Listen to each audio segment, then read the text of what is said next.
Alam mo ba na for as low as 50 pesos ay makakatikim ka na ng masarap at authentic na Bruneian foods na bagong-bago sa panlasa ng mga Pilipino. At hindi lang yan, dahil kung mahilig ka rin sa milk tea ay pwede mo rin subukan at matikman ang kanilang authentic na Bruneian milk tea. Yan mga kaipips, nandito nga tayo ngayon sa may kahabaan ng South Signal dito sa may Bisaya Street. Dito lang yan mga kaipips, yung Mercato Market, tapos yan lang yung panengke ng Central Signal. At may nakita nga tayo ditong food tripan. Ito nga yung The Coffee Town, dahil meron sila ditong Bruneian food. So samahan nyo ako at tikman natin yung kanilang nasi katok dito. Boss, magandang gabi po boss. Ano pong pangalan nyo boss? Ay, magandang gabi din sa iyo. Ako nga pala si Ryan Versosa. Boss, balita ko boss, meron daw po kayo ditong binibentang Bruneian foods po boss. Yes, tama po kayo. Hindi kayo nagkakamali. Meron po kaming binibenta dito at tawag dito ay nasi katok. Boss, bukod po sa nasi katok po, ano po yung mga binibenta nyong foods dito? Usually meron tayong mga drinks, meron tayong coffee, meron tayong milk tea, and ice blender, and fruit soda. Saka meron po tayo signature Bruneian drinks. Meron din po kayong Bruneian drinks po. Po kayo. Boss, anong oras nag-open tong store nyo? Open po tayo ng start ng 11 a.m. until 12 ng umaga. Yun, sige po boss. Order po ako boss ng bestseller nyo dito na Bruneian foods po. Yes. Sige po, thank you po boss. Okay. Yun mga kaipips, nandito nga tayo ngayon sa may The Coffee Town, dito lang sa may South Signal. Bali, meron nga sila dito mga specialty na Bruneian foods. Meron nga sila dito, katulad nito, meron silang iced tea na nagkakahalaga ng 59 pesos. Meron din sila ditong iced tea tarik, tsaka meron din silang iced tea special. Nagkakahalaga lang yan ng 69 pesos. At hindi lang yan, syempre yung pinakadinayo natin dito, yung kanilang nasi katok. Yan 50 pesos lang yan. So ano pang hinihintay nyo? Tikman na natin yan. At yun na nga, titikman na natin yung kanilang authentic Bruneian foods. Ito yung nasi katok. Yan. Ganito daw yung yung pagkain, yung way ng pagkain nila doon.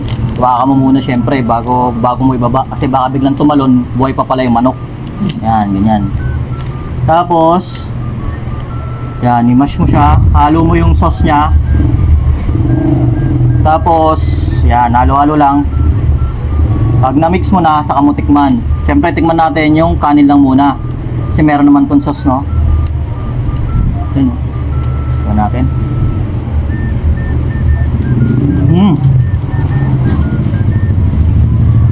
Medyo maanghang siya. Bali kung nag-abroad ka o kaya sumasakay ka ng barko, etong lasa ng sauce na to, natitikman mo na to kasi meron tayo doon yung sambal olek. Ganun yung lasa niya. May tamis, tapos nanunuot yung anghang. Panalo siya. Masarap. Kahit ito lang yung ilagay mo sa kanin, ulam na to eh. Masarap.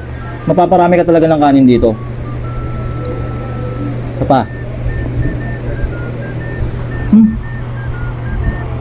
Solid. Tignan na din natin yung kanilang chicken, no?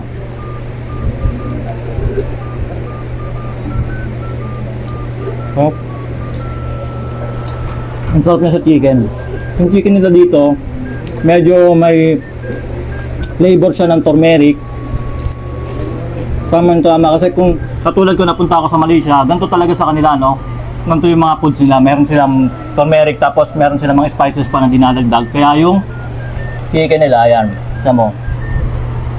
Juicy siya, tapos nanunod talaga sa meat niya yung lasa ng mga spices. Solid. Bali dito, no, mga kaipips, dito isa palang flavor yung dinalabas nila. So ngayon kasi kakaumpisa pa lang nito. Pero after naman siguro ilang mga araw, maglalabas sila dito ng mga panibagong foods nila, flavor nila.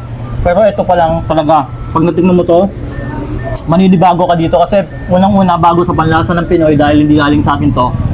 Solid yung niya, yung lasa niya talaga, yung hahanap-hanapin mo kasi bago sa dila. At syempre, hindi lang yung mga kaipips mo. Titikman din natin yung kanilang signature drinks. Medyo maanghang yung nila, yung foods nila, no? Kaya, syempre, kailangan natin ng panulak.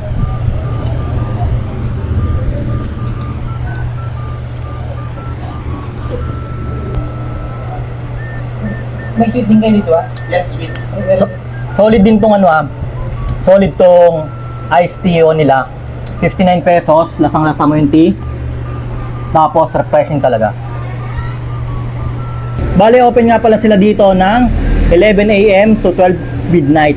Dito lang yan ulit sa may gilid lang ng Mercato sa paradahan ng tricycle papunta sa may Hagunoy. Dito lang yan sa may Bisaya Street, dito sa may South Signal. So ano pang iniintay nyo mga K-Pips? Kung gusto nyo ng ganito bago sa panglasa, masarap at sulit, puntahan nyo na tong The Coffee Town.